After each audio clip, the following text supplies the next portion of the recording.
Okay, as I said before, this is sinusoidal voltage. We cannot get voltage drops or current using this voltage. It must be in phasor. So to put this in phasor, we have to divide our volts peak by the square root of 2, and that will be 14.14. Then we just take the angle, so 40. So that's our E total, and this is our phasor voltage. This is what we have to get voltage drops, current through.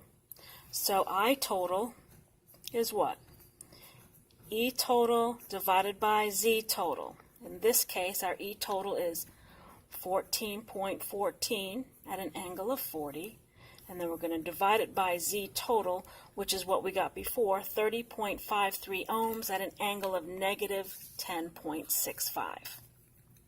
So I'm going to put it in, 14.14 at an angle of 40 divided by, here's my E total, so I'm just going to do shift answer, and it puts it right in there.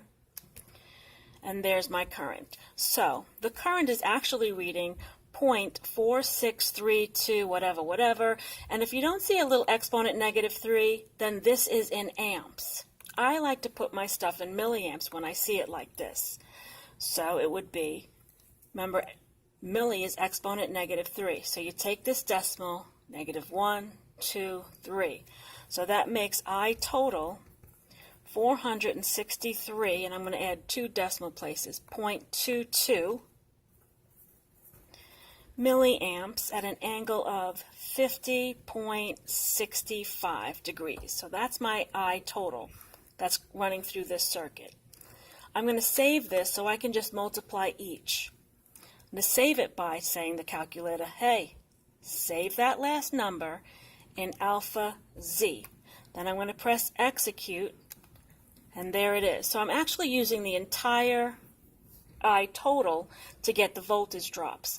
If you round and don't use all of it, you'll get a little bit different numbers than me. But either way, it's fine. Okay, so let's get the voltage for VR1. So we're going to do alpha Z times the first one, which is 30 at an angle of 0. And you might say to yourself, if it's an angle of 0, do I actually have to put it in? The answer is no. I just like to do it, especially for beginning classes, so you get used to that angle button. So VR1 is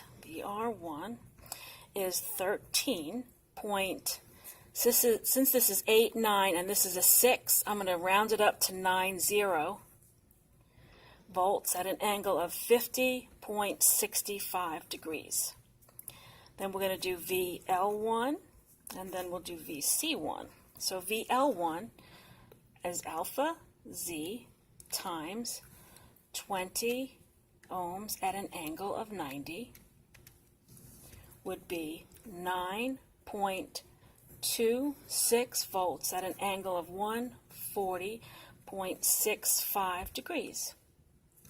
The last one, alpha Z times 25.64 ohms at an angle of negative 90 equals 11 point, I'm going to do the same thing, 90 volts at an angle of negative 39.35 degrees. Last step, make sure that you add these up and that it adds up to our E total, which is 14.14 at an angle of 40.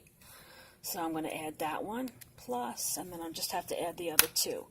13.90 at an angle of 50.65 plus 9.26 at an angle of 140.65, and if we did it right, we should get around 14.14 at an angle of 40. You ready? This is going to be fun. Bam!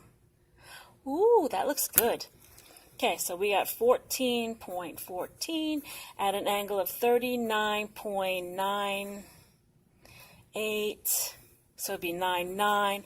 For all intensive purposes, close enough for government work. I love it. It's 14.14 at 40. And that's it. Isn't that fun?